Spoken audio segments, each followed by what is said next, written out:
Вітаю вас, друзі! Американський президент перейшов до погроз на адресу Індії і обіцяє запровадити проти неї нові тарифи, тому що вона наче як не планує відмовлятися від російської нафти. Їм байдуже, скільки людей в Україні гине від російської воєнної машини. Через це я суттєво підвищу тариф, який Індія сплачує Сполученим Штатам. Росіяни ж у свою чергу поводяться добре. Вони продовжують погрожувати Сполученим Штатам Америки, бо їм не подобається, що Трамп наче як відправив атомні човни у бік Росії. Но если вы ядерную лодку сюда приперли, и она, не дай бог, еще там потонет, например, от наших глубоководных там снарядов, что делать? І учора погрози на адресу Сполучених Штатів пролунали і на офіційному рівні з боку Міністерства закордонних справ так званої Російської Федерації. Вот тот самый ответ Кремля на пресловутые 2 атомные подводные лодки, о которых Трамп рассказывал, сколько получается, 2 или 3 дня назад. Відповідь росіян на слова Трампа про човни дуже серйозна. Серйозна настільки, що насправді ці погрози вже лунали раніше. Итак, Россия выходит из договора по ракетам средней и меньшей дальности. С чем это связано? Це ж було вже. Здається, це вже третій або четвертий раз, коли росіяни розповідають, що вони точно 100% тепер вийдуть із цього договору. Коротше кажучи, наш противник повірив у себе, і я гадаю, він дуже сильно помиляється. Сначала будет хуже,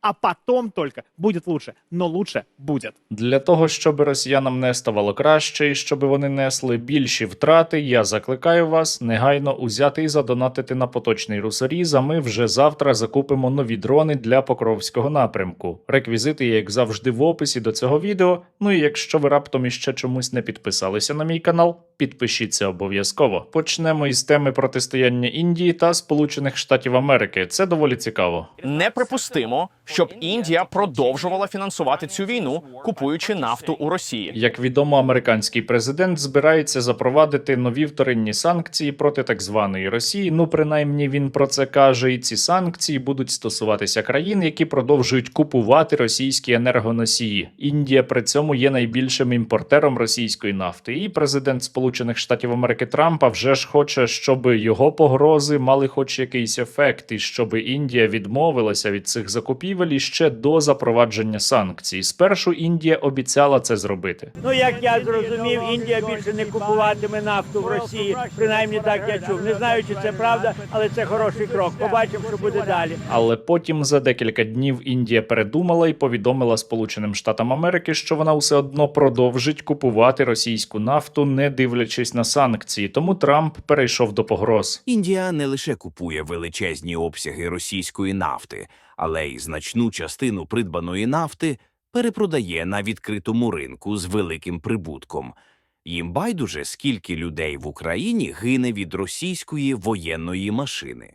Через це я суттєво підвищу тариф, який Індія сплачує Сполученим Штатам. І навіть після нових погроз Індія не передумала. Ну, принаймні, поки що не передумала. Офіційний речник індійського уряду заявив, що взагалі-то Європейський Союз і далі продовжує купувати російські товари, в тому числі і енергоносії, і Індія не буде відмовлятися від російської нафти, тому що це буде загрозою її економічному суверенітету. До речі, щодо Європи, це правда. Європа платить росіянам за енергоносії більші кошти, аніж витрачає на допомогу Україні.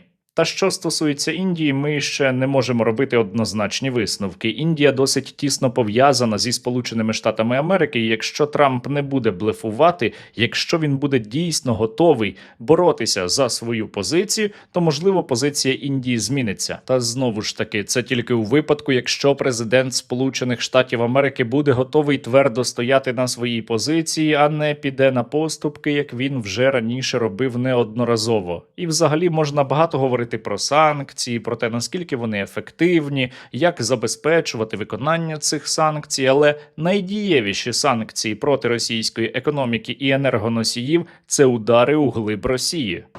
Смотри, сейчас бомбанем. Снял?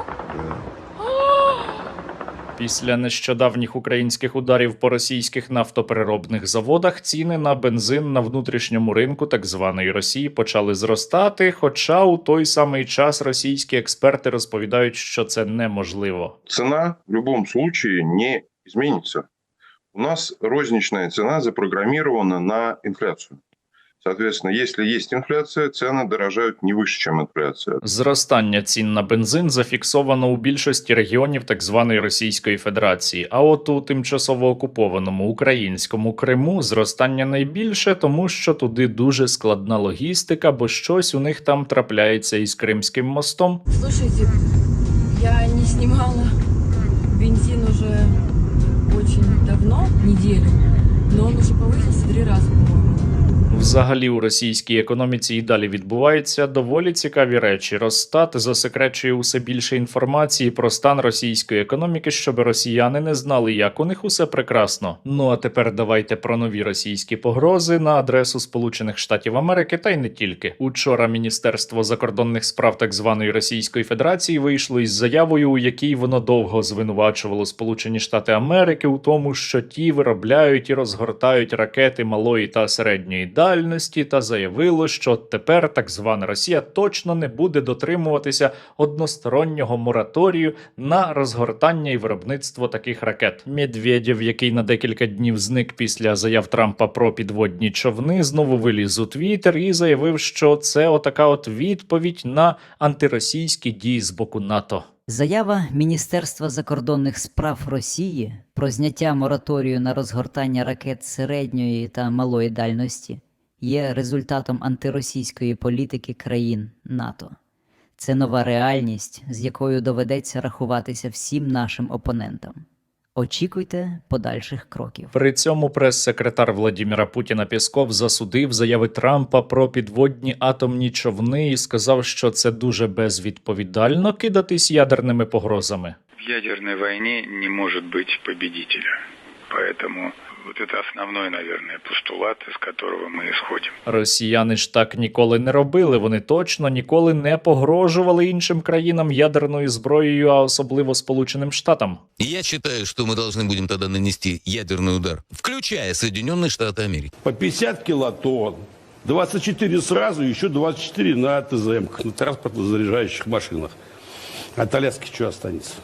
І хтось може сказати, ну це ж усього лише заяви пропагандистів і одного алкодепутата, але й на офіційному рівні росіяни неодноразово вдавалися до таких погроз. Ось заява заступника Лаврова. В результате все более безрассудных действий Запада создаются осязаемые риски перехода ситуации к состоянию, когда в практической плоскости может встать вопрос о применении ядерного оружия. Ну а що стосується того самого договору про нерозповсюдження ракет малої та середньої дальності, то передісторія така. Перед розвалом Совєтського Союзу цей договір підписали Сполучені Штати Америки та СССР. Потім так звана Російська Федерація також його підписала. Але оскільки росіяни все одно виробляли такі ракети, у 19-му році Трамп вирішив вийти із договору. Росіяни також неодноразово заявляли, що вони із нього виходять. Точно. От прямо зараз. Судя по всему, нам нужно начать производство этих ударных систем.